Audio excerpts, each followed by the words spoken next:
Deus abençoe a todos vocês, né? Temos um pedido de oração. Vamos fazer no final.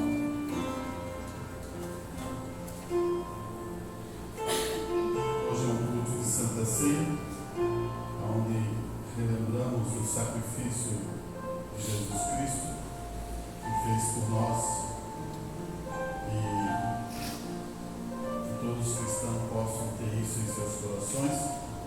Ali ele conseguiu nos restaurar e nós podemos entrar na presença de Deus e podemos conversar com o nosso Deus através das orações, né? Que éramos perdidos e ele nos achou. Eu queria ler com vocês Malaquias capítulo 4, uma escritura bem conhecida, né? Principalmente o final 5 e 6. Nós vamos ler Malaquias capítulo 4. O versículo é o 1. Eu acho que, se Deus der graça, ele vai falar dois assuntos, né? Essa noite.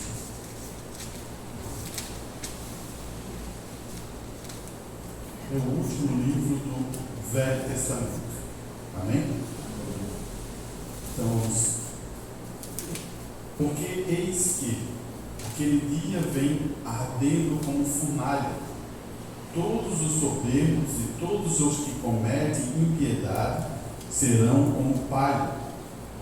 O dia que está para vir os abrasará, diz o Senhor dos Exércitos, de sorte que lhes não deixará nem raiz e nem ramo.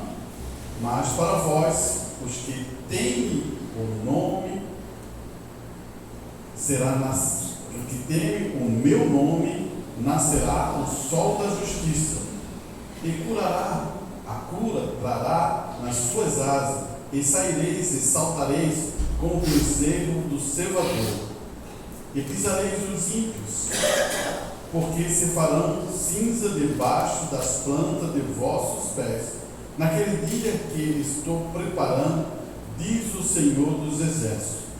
Lembra-vos da lei de Moisés, meu servo, que lhe mandei em Horebe, para todo o Israel, a saber, estatuto e juízo. Eis que vos enviarei o profeta Elias antes que venha o grande e terrível dia do Senhor.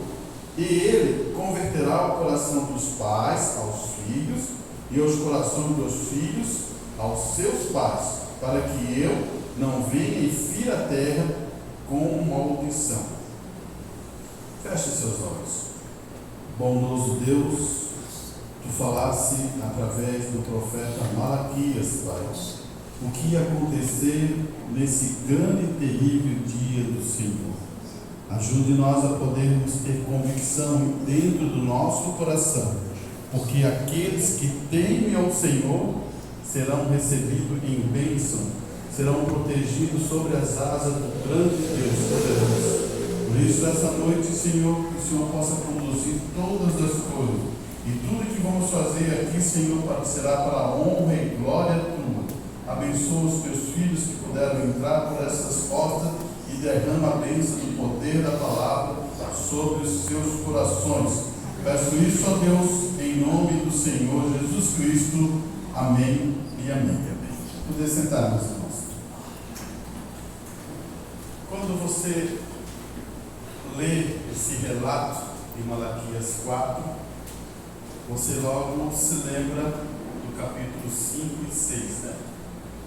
Deus dá uma informação muito importante, né? Ele mesmo converterá o coração dos pais aos filhos. Esse já é um processo que já aconteceu.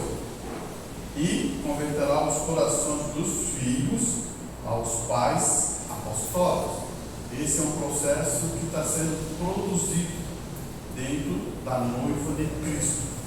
E isso é importante você saber, porque a mesma fé que os pais apostólicos tiveram, que é a fé de Cristo Jesus, que Abraão é o pai da fé, que é essa fé de Cristo, nós também temos que ter nesse fim, que é a revelação e o conhecimento da palavra de Deus. Quando falamos de fé, aprendemos que é revelação. Agora, toda a revelação que você recebe, você tem a importância e a dedicação de colocá-la em prática em sua vida. A prática, que é uma forma de exercício, produz a perfeição. Sem prática, você nunca vai à perfeição. Então, tem coisas na palavra de Deus que a gente pensa que é mística, e não é místico. Sim, prática. Prática. Vou fazer a prática da bondade. É uma prática. Se você não quiser fazer bondade, você não vai exercer e nunca será perfeito naquilo. Vou fazer a prática de vários outros assuntos. Assim é uma profissão também no natural. Eu tenho uma profissão de tal coisa, eu pratico, que eu chego à perfeição. Então, na palavra de Deus não muda isso. O que Deus coloca na palavra é só para mostrar coisas importantes que vão acontecer. Quando você se depara com isso, né? E sabemos, né? Muito claro que este mundo está dividido em filhos de Deus e que são, outra parte, filhos que não são de Deus. É interessante, né? Mas eu quero colocar uma coisa. Deus, o prazer dele é salvar. Deus não manda ninguém ao inferno. Não confunda isso. É a própria pessoa que deseja ir para o inferno. Você é a própria pessoa. Deus não envia ninguém. Então, senão, ele não mandaria Cristo, ele não enviaria a graça, ele não mudaria de uma forma magnificando a lei que chegou primeiro, que era desejo humano, para depois transformar em Cristo Jesus a graça. Que você vai ver que é muito diferente da lei. Grande. Porque quando Jesus começa a praticar a graça, você percebe que a lei parece assim, mas não é para apedrejar? Moisés diz que não é para apedrejar? É para apedrejar. A lei diz isso. Mas a graça diz: vai e não peques mais. Então, eu quero que você entenda que o prazer de Deus é salvar todos. Mas depende da sua posição. É como você tem uma escolha no sentido de decidir depois do certo e do errado. Confirmando isso, só para você entender, quando se depara isso, ele vai falar que se você teme a Deus, que é o princípio da sabedoria, Deus guardará você. O que ele está falando dos ímpios é aqueles que não temem a Deus. E por isso que eu quero falar um pouquinho dessa mensagem rapidamente. Existe um grupo que vai para o arrebatamento e existe um grupo que vai ser reprovado a sua fé. Isso sempre vai ser assim. Sempre vai ser desse jeito. Existirá um grupo que vai até o fim e existe um grupo que vai até uma parte. Isso, a Bíblia está cheia dessa informação. Olhe bem, Deus manda Moisés. Mas por que Deus manda Moisés? Para Deus mandar Moisés, um profeta, para salvar o povo dele que está em escravidão 400 anos. Por que ele não mandou quando tinha 100 anos? Por que ele não mandou quando tinha 200 anos? Por que ele não mandou quando tinha 300 anos? Você já pensou e analisou por que ele não fez isso, Deus? Por que ele não mandou ali quando estava bem no comecinho, o primeiro ano de escravidão? Porque não havia clamor. Você entende isso? Não havia clamor. Eu quero que você guarde essa palavra clamor, que ela está fundada em pedir, em um nível maior. Quando você está em desespero, você clama ao Senhor, que é a mesma palavra pedir. Eu quero que você guarde isso, porque isso é uma coisa importante você saber, que são princípios bíblicos. Quando chegou os 400 anos, o povo estava pressionado e o povo clamou pelo Salvador, e Deus ouve e manda um Salvador. Você percebe isso? Então, nesse tempo, a noiva clama por alguma coisa. Será que você sabe o que você está clamando?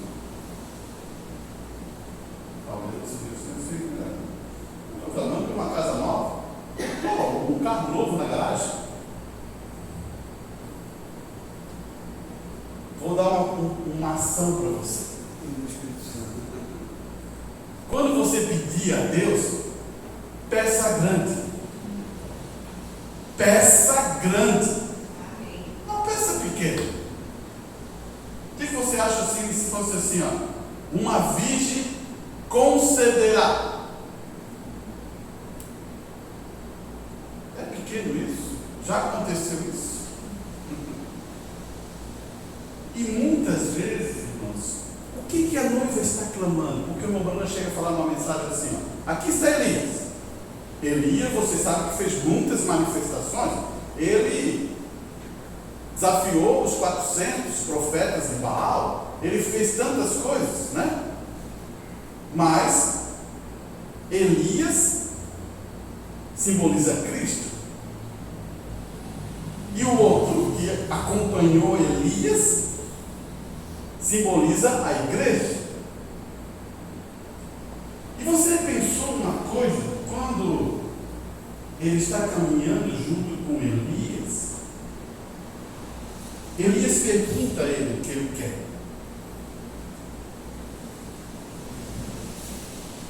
Ele podia pedir várias coisas, né? Não, eu quero ser um pregador.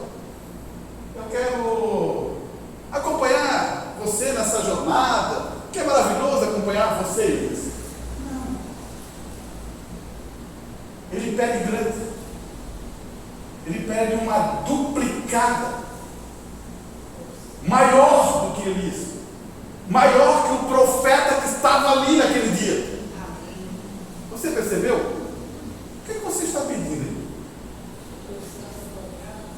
Isso, a noiva de Cristo vai pedir porção dobrada do seu Espírito que estava aqui na terra. Aonde estava esse Espírito, hein? Opa, onde estava? Você tem coragem de pedir? Amém. Amém. Talvez muitas vezes a gente fala assim, tem coragem para não ficar feio, né? Agora você tem coragem? Porque ele pede. Dura coisa, pedisse, não foi? Dura coisa. Aí que está o ponto. Dura, é muito duro isso. Mas se você ver eu subindo, você verá. Amém. E eu fico pensando, eu quero que você reforce esse pensamento, porque o final dessa mensagem será pedir. E você pensando bem que ele pede e recebe. Amém. Você está pedindo? Amém. Amém. Não é uma forma de assim, irmão. Estou pensando. Estou aqui pensando. Eu queria que acontecesse isso, eu queria o Espírito Santo. Eu queria uma porção dobrada. Estou pensando. Mas Deus sabe o que está. Mas você pediu?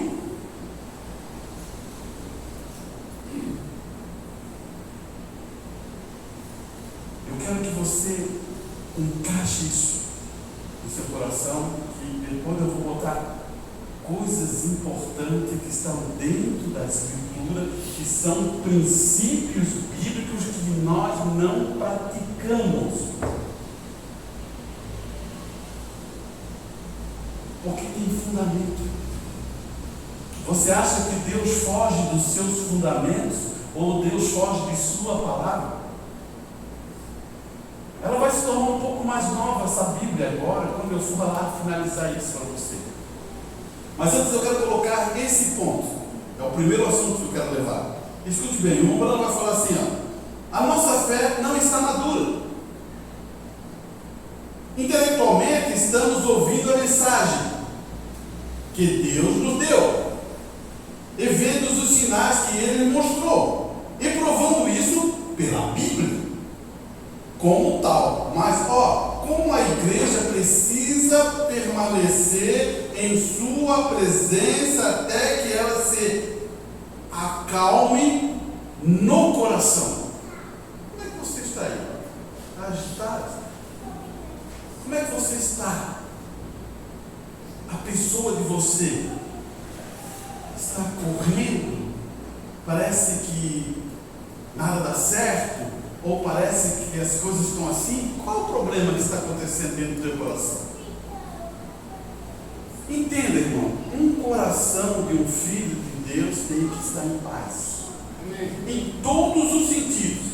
Eu não estou dizendo que você não vai passar por provas, que vai ter algumas dificuldades, mas a natureza que está dentro ali, elas têm que estar em paz. Se lembra de Jesus no barco? Vamos entender, Jesus no barco, ele está dormindo, está cansado, e todos ali eram marinheiros, todos ali conheciam aquele mar, todos ali eles andaram várias vezes naquele mar ali, vem um vento de repente, e o mar fica bravo. Jesus está no barco, dormindo. Tem gente que não dorme. Tem muita coisa aqui, mas a muita coisa é daqui, não é de cima. Eu tenho um plano disso, eu tenho um plano daquilo, eu tenho um plano daquilo, plano daquilo, plano daquilo. Vou fazer uma pergunta para você. Você viu? Você viu se isso também tem a ver com vontade de Deus? Claro que eu estou ensinando um princípio. Existem outros princípios que fogem isso. Eu não quero que você pegue só um princípio e coloque esse princípio em todas as coisas. Eu quero que você dizer para você que existe um princípio que nós temos que fazer. Então você se depara com Jesus ali, ele está em paz, em calma. Escute aqui o que ele vai dizer. Como a igreja precisa permanecer em sua presença até que ela se acalme no coração e fique dócil no espírito. Então, tem que ser dócil. Tem vezes que estamos nos gladiando, né? Falamos palavras duras um com o outro, agimos de maneira deselegante para não dizer outra coisa, né?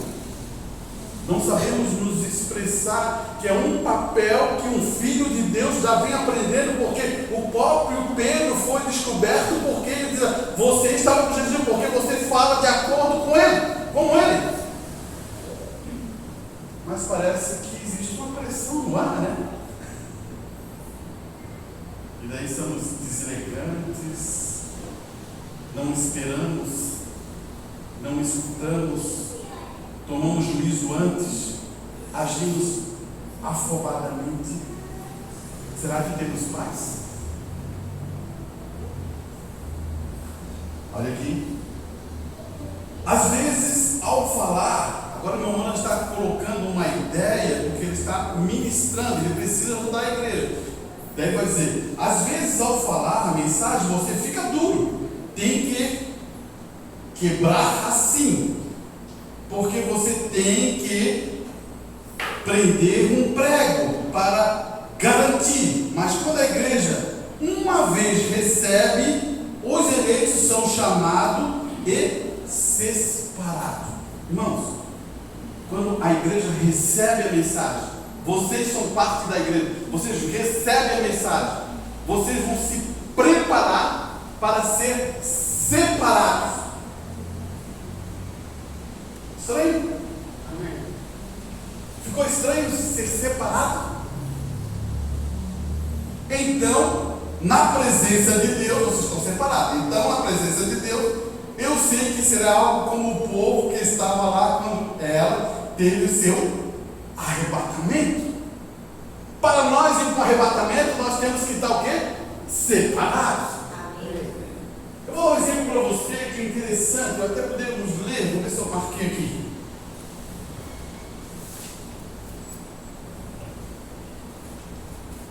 Jesus com as suas parábolas, né? Jesus é bom de parábola. Deixa eu ver se é isso que estou pensando aqui. Mateus, só para me confirmar,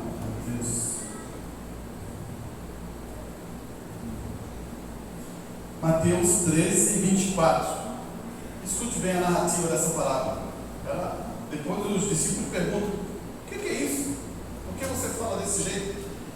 Ele está usando uma parábola para falar para o povo todo. Ele diz assim: ó, o reino do céu é semelhante ao homem que semeia boa semente no seu campo, mas dormindo os homens, veio o seu inimigo e semeou joio no meio do trigo e retirou-se. 13, Mateus 13, 24. Falou na linha. Mateus 13, 24. Está ali a palavra do joio. Estou no 26 agora.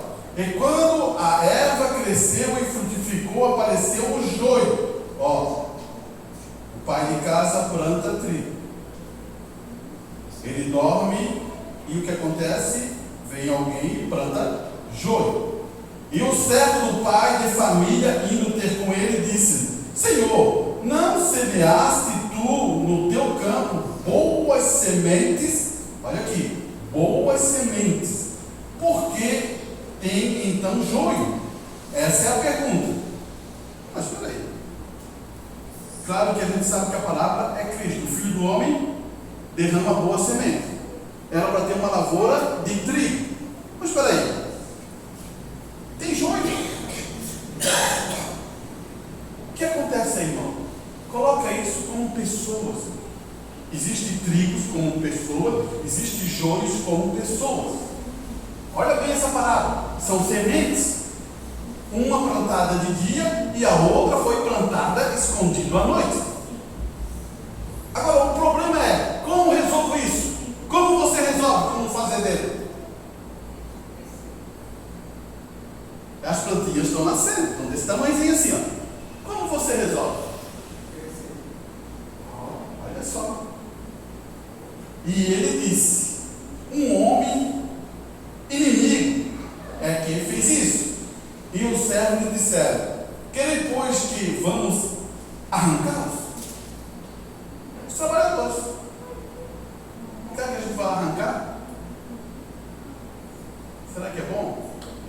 O próprio poder de Deus, a manifestação. Vamos arrancar o joio? O que você acha? Vamos arrancar o joio? Ele, porém, lhe disse: não, para que, olha só o que ele vai falar. Não, porém, ele, lhe disse: não, para que, ao colher o joio, não arranquei também o trigo com ele. Olha isso. Eu vou ali, o joiozinho está aqui, ó. O trigo está aqui. Eu vou passar a mão no joio, ó. Pum!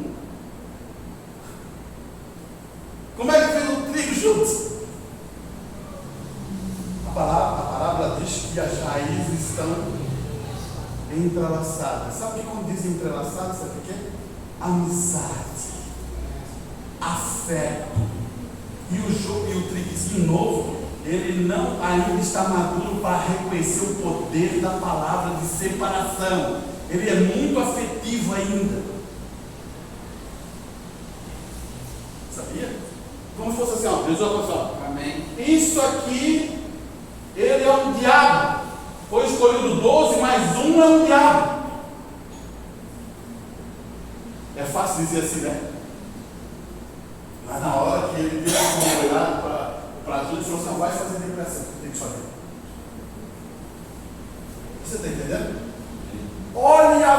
visão de Cristo. Eu quero que você abra os seus olhos. Eu acho que a gente já está num nível para amadurecer a igreja de um ponto e ela entender e saber separar.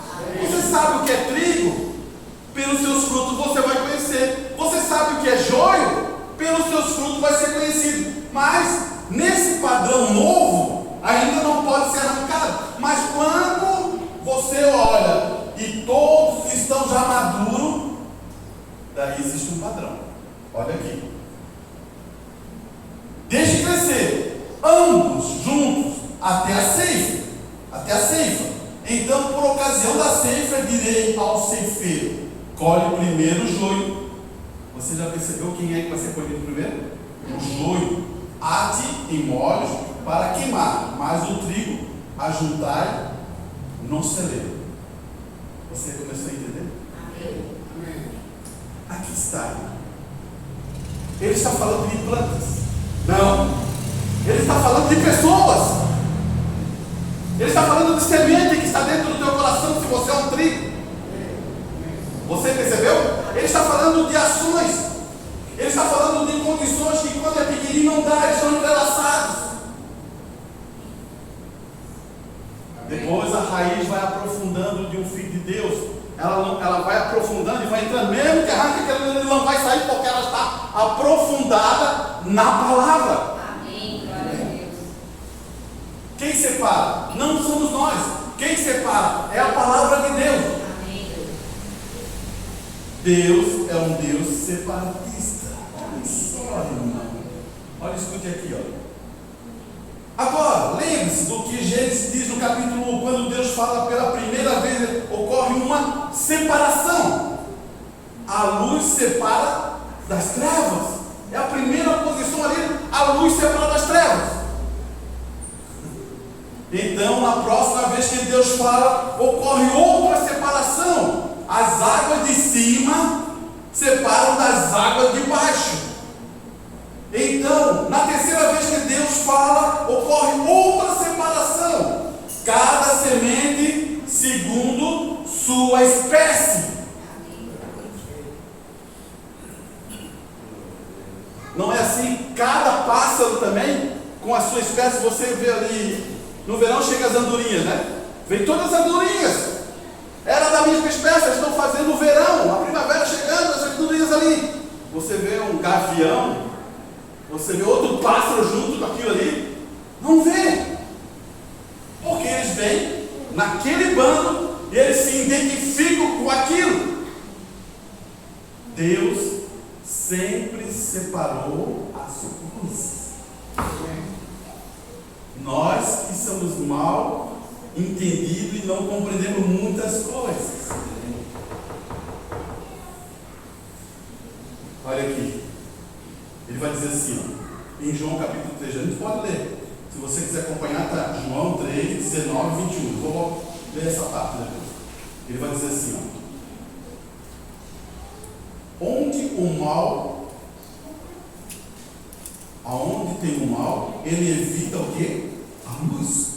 Porque a luz, ela revela aquilo que aquela pessoa é. Então, se ele faz mal, ele faz a escondida. Você começa a dizer, pode observar. Quando a pessoa quer fazer alguma coisa, alguma trama, ele faz aonde? A escondida. Ele não vem para a luz. E na mesma condição, aqueles que amam a verdade e têm a sua fonte em Deus, vêm para onde? Para a luz. Mas por que isso? Vamos lá então, João. Vamos usar isso como escola dominical, né? João 3, no verso 24. É isso? Não, no verso 19, desculpe. Está aqui, ó, João 3, no verso 19. E a condenação é esta, olha só, olha Jesus falando. E a condenação é esta, que a luz veio ao mundo, mas os homens amaram mais as trevas do que a luz, porque as suas obras eram o quê? Mais. Você percebeu? Está falando de quem? Homens. Está falando de homens. Agora continua. Porque todo aquele que e não vem para a luz, para que as suas obras não sejam questionadas ou mostradas, né? Porque se eu faço mal e venho diante da presença, e olha o que ele vai continuar dizendo aqui, ó. Mas quem pratica a verdade, escutou ali? Praticar, ou melhor, na nossa era, exercitar. Você está indo na academia? Exercitar. Vamos usar essa palavra mais para dizer assim: pratica. Então ele está exercitando o quê? A verdade. Mas essa verdade não é essa verdade que eu falo, não, eu vou falar a verdade para você, não. É a verdade. Que é a verdade? A palavra de Deus. Amém. Amém.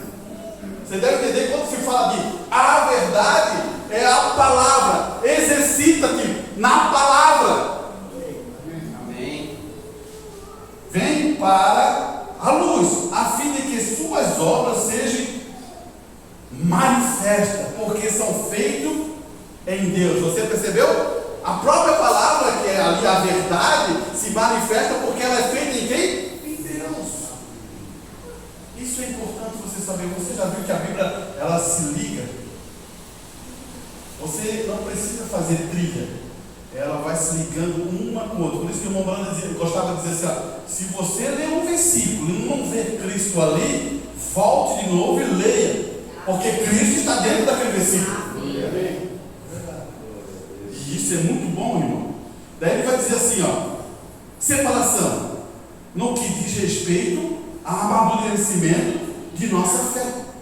Quando um filho começa a amadurecer, ele começa a saber que ele tem que ser separado das coisas más. Então ele começa a crescer. Você lembra o que Paulo fala ali? Quando era menino, agia como menino, mas quando eu me tornei adulto, acabei com as coisas de quê? De menino. Então ele está dizendo, não há uma separação? Eu vou continuar sempre sendo menino? Você começou a entender? Você começa a falar diferente, você está mais maduro, você espera mais, você tem mais calma, você tem mais paciência, você compreende mais, você sabe dar uma informação, um conselho, você começa a mudar, você pode dizer, porque você está sendo transformado. Então, por isso que tem que ter uma separação das coisas que não são boas. O outro ponto, 2, como o amadurecimento da nossa fé nos leva ao lugar da fé do arrebatamento. Podemos pedir, irmão, nós temos em dúvida aqui, João 23, 24. João 3 e 19 e 21, se quiser depois marcar, fique à vontade. 3, 19. Isso, desculpa, eu vou tentar fazer mais pausa quando falar sobre os versículos. Então você começa a se deparar com uma posição, ó. Amadurecimento de nossa fé nos leva ao lugar da fé de arrebatamento. Então ele quer dizer, precisa o filho estar maduro para ir para onde? Para o arrebatamento. Você tem que saber fazer então as separações. Não faça confusão que eu vou fazer agora. Não, é assim, esse não. Esse aqui não quero, esse aqui não quero, esse aqui não quero. Não é esse tipo de separação. Eu quero ser muito claro com isso. A separação, ela está conectada com uma palavra. É como você, olha, vou dar um exemplo, vê se consegue entender, vou dar um exemplo natural para a gente entender. Tem vezes que eu vou considerar assim, eu não gosto de matemática, mas se eu não gostasse de matemática, daí está ali um monte de gente que só fala de matemática, eu não me sentiria bem naquele local, porque era só falando daquilo. Agora analise a palavra de Deus também. Quando você fala de Cristo, fala da graça, quando fala aquilo ali, vai te amadurecendo, aquilo ali faz parte de ti, você tem prazer em falar isso. Daí o que acontece? não vai ter conexão com aquela outra pessoa, porque aquela pessoa não quer falar, não quer viver aquilo ali, ela nem quer aquilo. A separação é uma coisa tipo automática. Filho do Senhor, está passando muito rápido.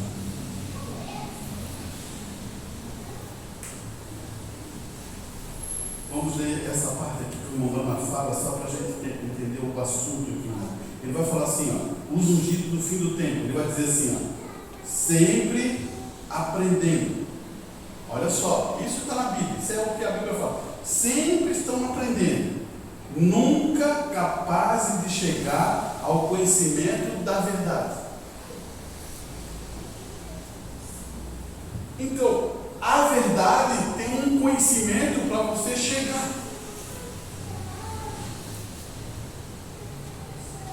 Agora, aqui está a parte chocante. Aqui está a parte chocante. Ouça isso agora. Como Janes e Jane resistiam a Moisés. Existia Moisés, o homem Moisés? Não é isso. Porque o homem Moisés, ele tinha a palavra de Deus, e a palavra de Deus é a verdade. Ele não, por isso que começa assim, ó. A escritura diz assim, ó, agora, como Janes e Jane resistiram a Moisés, assim também estes resistem à verdade. Daí você começa a entender que a verdade estava em quem? Em Moisés. A verdade, ou melhor dizendo, Deus estava em Moisés. Eles não resistiram a Moisés, eles resistiram a Deus. Você tem que compreender isso. Quando a verdade está em você e aquela pessoa resiste à verdade que está em você, que é Deus, ele não está resistindo ao Arantes, ao Orley, aquela pessoa, não, ele está resistindo a Deus. Ele está ofendendo a Deus. Por isso que temos que cuidar muito bem o que falamos um com o outro, irmão. Homens de mentes corruptas, reprobos com a fé, que uma vez foi dada e entregada aos santos. É claro, quanto à fé, eles cometeram a fé, eles converteram a fé dos pais, ou dos filhos de volta aos pais. O irmão não está falando de fé, agora ele vai entrar. Reprobos quanto à fé. Olha só, ele está falando uma coisa, reprobo quanto à fé, não contra a vida deles, mas quanto à fé. Eu quero que você capte isso aqui, ó. Ele está dizendo que esse tipo de pessoas é contra a fé. Não é com a vida dela. Na vida deles pode ser bem sucedido, pode ser empresário, pode ser isso, eles podem vir ao culto, eles podem louvar, mas quanto à fé, eles estão reprovados. Olha aqui, ó. Olha só como é que vai dizer isso aqui. Reprovado quanto à fé. Você sabe o que significa reprovo? Se você tem uma Bíblia escolhido, há um H. Ali, bem ali diz apostasia. Uma apostasia é isso que é. Agora, só um minuto. Acho que escrevi isso corretamente. Só um minuto. Reprovo. A respeito da verdade. A respeito da fé. A fé. Há apenas uma fé. Isso mesmo. A respeito da fé. Reprovo. Agora, eu quero ler Lucas 18. Só um minuto. Você pode precisar anotar isso. Você precisa ler? Você não precisa ler. Eles contam-lhes uma palavra para este fim, que os homens devem sempre orar. Jesus falou assim, ó, ele está contando a parábola para explicar que os homens devem sempre orar. Você lembra daquela pergunta no passado que aconteceu com os discípulos, os fariseus falaram assim, os seus apóstolos que estão seguindo você não oram.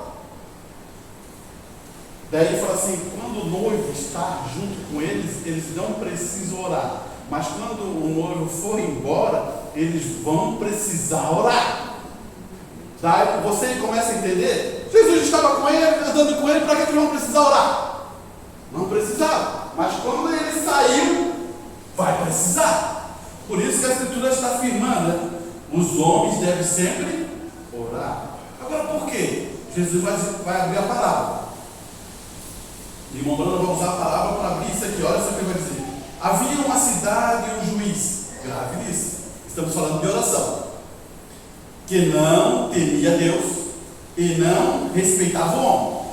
Havia uma viúva nessa cidade, e ela veio e ele dizendo: vinga do meu adversário. E ele não quis por um tempo, mas depois ele disse consigo mesmo: ainda que eu não teme, olha só, ainda que eu não teme a Deus e nem respeite o homem, contudo, porque esta viúva que me incomoda, por que ela incomoda? Pedindo. Você lembra do nosso assunto? Pedindo. Eu a vingarei, para que, vindo ela, não me canse de tanto pedir, né? Não me canse. E o Senhor diz: ouviu o que diz o juiz injusto? Olha só, irmão, preste atenção nessa palavra. Quem está falando é Jesus, que os homens devem orar. Oração é você falar com Deus, é conversar. No momento você vai pedir também. Ele está dizendo: você entendeu o que o juiz iníquo está falando? Ela batia tanto na porta dela que ele tomou a decisão por isso. Agora eu faço uma pergunta: o teu Deus é iníquo? Você é assim, ó. Você vai escutar a escritura aqui que você vai ficar meio assustado. Vamos definir isso aqui.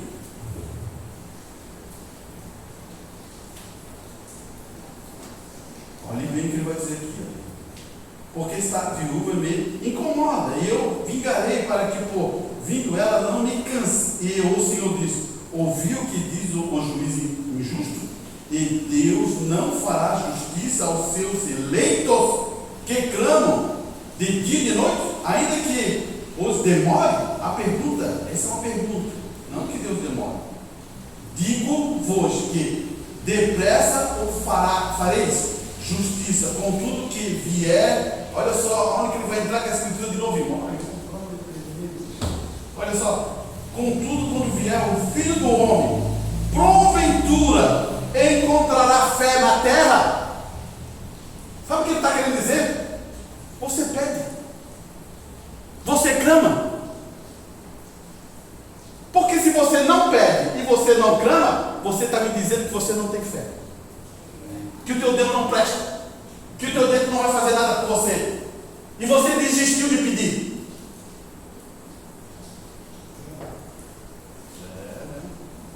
Coisa, né? Tem mais coisas, mas não vou entrar naquilo que eu falei para vocês. Você está pedindo? Você está clamando? Agora escute bem então aqui, ó. Agora, você quiser me acompanhar, está em Mateus 7, no capítulo 7, versículo 7. Aqui está o título na minha Bíblia, está sobre a oração. Tudo que está sendo falado agora, 7. Tudo que vai ser falado acá é Jesus falando, tá? Pedir, dar-se-voar. Buscar, encontrarei. Bater, abre-se-voar. Porque aquele que pede, recebe. Aquele que busca, isso. E aquele que bate, abre-se-á. E qual dentre vós, olha só onde que Jesus está entrando. Primeiro ele fala essas informações, passa para a igreja, passa para aqueles que estão seguindo ele. E agora ele vai dizer assim, ó: qual dentre vós é o homem que, pedindo pão ao seu filho, lhe dará pedra? E pedindo peixe, lhe dará uma serpente? Se vós, pois, sendo maus, sabe das boas coisas aos vossos filhos, quanto mais vosso Pai que está no céu dará bens aos que lhe... Escuta não, o que ele está falando aí? Pedir. E olha, escute bem aqui: portanto, tudo o que vós quereis que os homens vos façam, fazeis também a vós, porque esta é a lei e os... Peraí. Você quer pedir? Você tem hoje para pedir. Amém. O que você quer? Quer pedir coisa grande? Peça coisa grande para ele. Amém. Saiba pedir. Irmãos, a própria Escritura está assinando os princípios de Deus. Os princípios. Agora eu vou dar princípio para você ficar assustado. O que você acha do ladrão na cruz? Ele fez alguma coisa boa? Está lá. O que ele fala para Jesus? Ele está ali naquela discussão, aquela ali, daqui a pouquinho, o Espírito Santo toca o ladrão.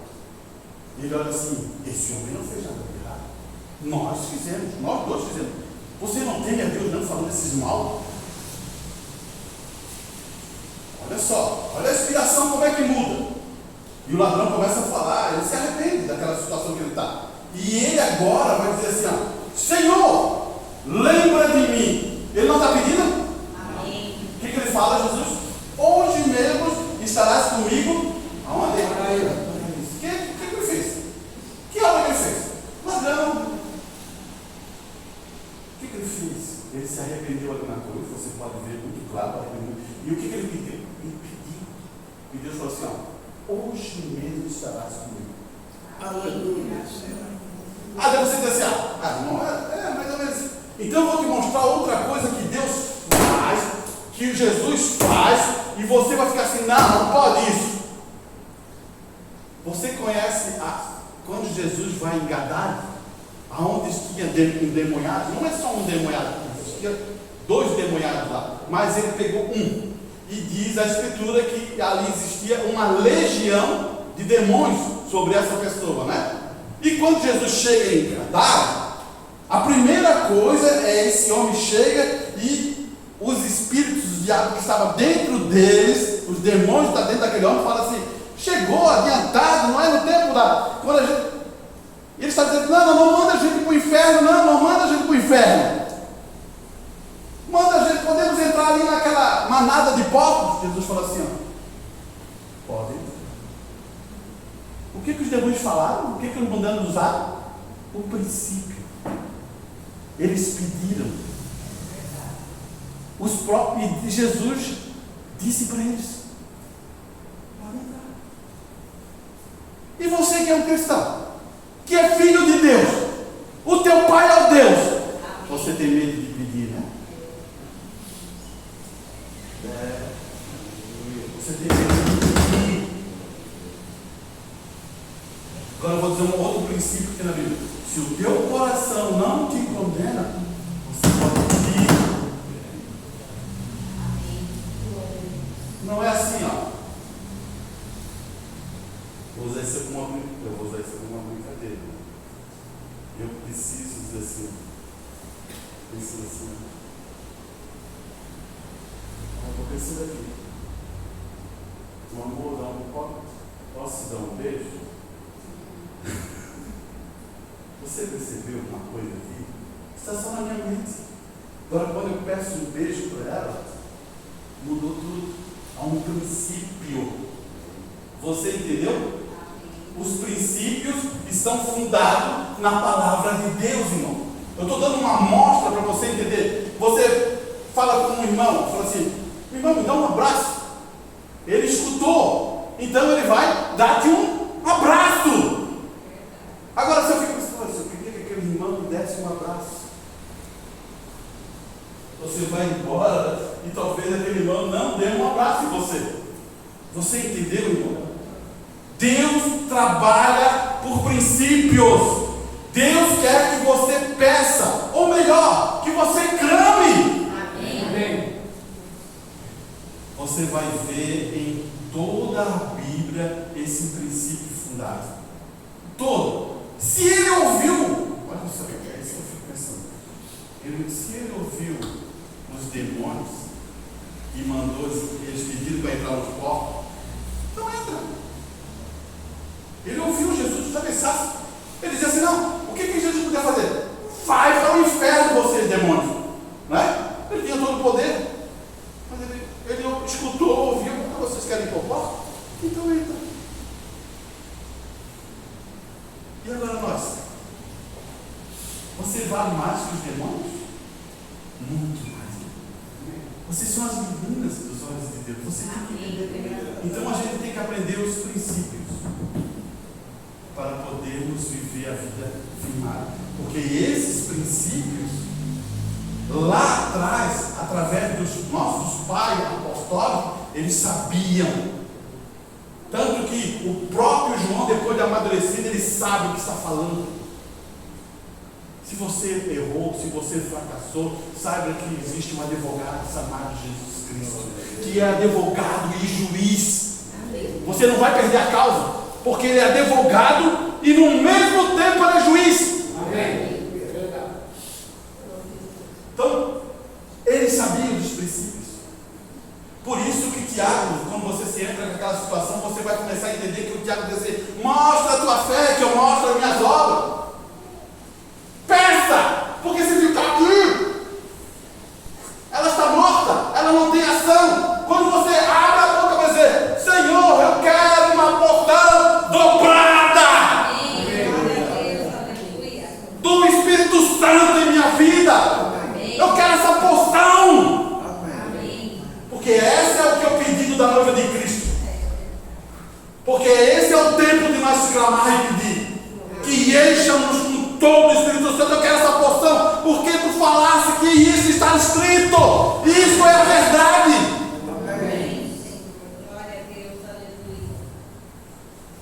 Então, quando nos deparamos com essas coisas, mas isso aí não tem nada.